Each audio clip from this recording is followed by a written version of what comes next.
Hey everyone, it's Fig Corner 2000. Today I'm unboxing the Flash from McFarlane Toys. This is the first DC figure that I'm going to unbox on this channel, so let's get right into it. Before we talk about the figure, I feel like it's important to recognize this cool artwork on the back of the box and the overall aesthetic of the box, which is very pleasing and is very cool. This is a McFarlane action figure, so there is more than just one step of getting this figure out of its box. It includes cutting these little ropes and taking this card and the stand out of its packaging.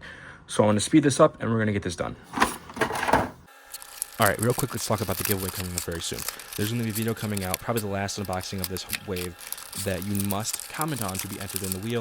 And from there, if it lands on you, I'll give it to you. I can ship it out to you. If you live somewhere nearby, I can get it to you then. Alright, I was finally able to cut the figure out of its protective strings right here and rip the packaging up to get the card and the stand out.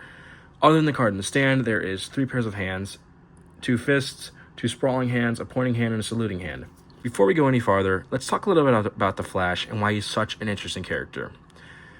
The Flash is a speedster. He's very quick, and his real name is Barry Allen. He's one of the coolest superheroes I think that is out there. He's very witted, he's a fun dude, and he's overall sort of a nerd other than being the Flash.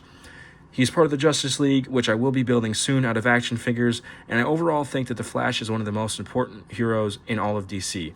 If you agree, go ahead and comment down below which Flash villain is your favorite. But let's get this out of the box. Other than some general stiffness throughout the figure, so far everything looks really good, and I'm really excited to get moving on to this articulation on the figure. But first, let's talk about this card. On the front is the same artwork as on the back of the box right there, as I showed before. It says the Flash right here, JLA. There's the data file right here. Real name being Wally West. Okay, pardon me, all diehard Flash fans out there. This is Wally West from JLA, not Barry Allen. I typically have known the Barry Allen Flash, but this is Wally West apparently. His powers are super speed, intangibility, superhuman agility, time travel, creates and controls lightning, and multiversal knowledge. His first appearance was Crisis on Infinite Earths, number 12. He is the Scarlet Speedster and known as the fastest man alive, and his base of operations is Keystone City. Let's move on to articulation. The figure can only look up this much, which is actually really poor, but it's alright. Can look down this much, which is decent. There's a butterfly joint here, and once again, those finicky, easily moving shoulder butterfly joints right here. That's okay though, I'm not as concerned this time because I can't actually see into the figure. The shoulder goes like this, out all the way up here, which is very nice. And it goes all the way up like this, and there is like a movement right here within the shoulder. As you can see, it goes up, he shrugs up, shrugs down. There is a bicep swivel right here as well. Forearm and bicep movement all the way up to here. This wrist is highly posable but very small, and I'm a little worried it could break with intensive use. As you can see, it's very tiny.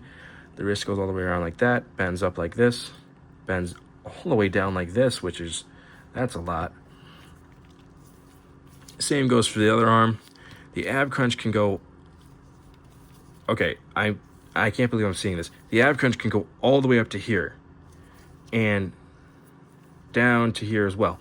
That is using both of these. There is a more like abdomen split right here that when I hold it like this, it goes up this far and swivels all the way around the figure.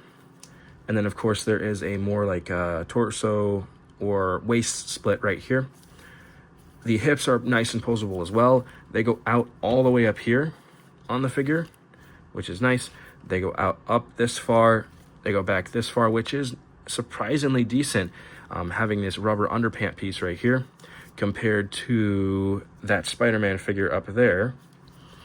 The knees go up all the way like this.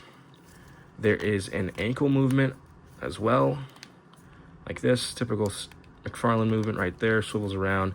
No boot cut, unfortunately, but instead of a boot cut, they have a toe joint right here, which is movable, which is very nice because out of the package, that Superman figure struggled with moving his toes, but this one has no problem. I'm quite excited to see what this figure can do posability-wise with its accessories, so let's get to it.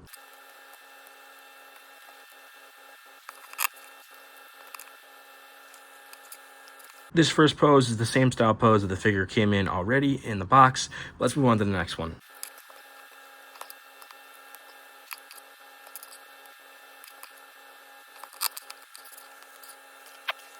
This next pose is an action pose, as if he's slowing down really quick or he's startled by something coming in from above.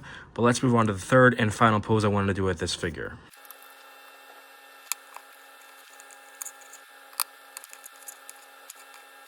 This final pose is if the Flash is lunging through the space-time continuum, trying to stop something he knows is going to happen, but he's just not fast enough and he just can't reach that spot in time.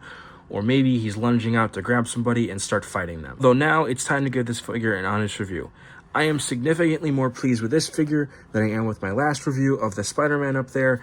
Surprisingly, even though I slander McFarlane quite a lot, this figure does a lot of things really well. And in fact, I think I'd give the articulation maybe an 8.5, 8.8 out of 10, just because of how surprisingly good it does at articulation with being a 112 figure like the ones over there. Secondly, say what you want about McFarlane, but man, when they do their artwork, they do it right. This figure's bright red and that nice gold accent each other so perfectly with that nice yellow gold symbol right here. In the end, I am happy I picked up this figure as the second figure of my Justice League to go along with my Batman right here.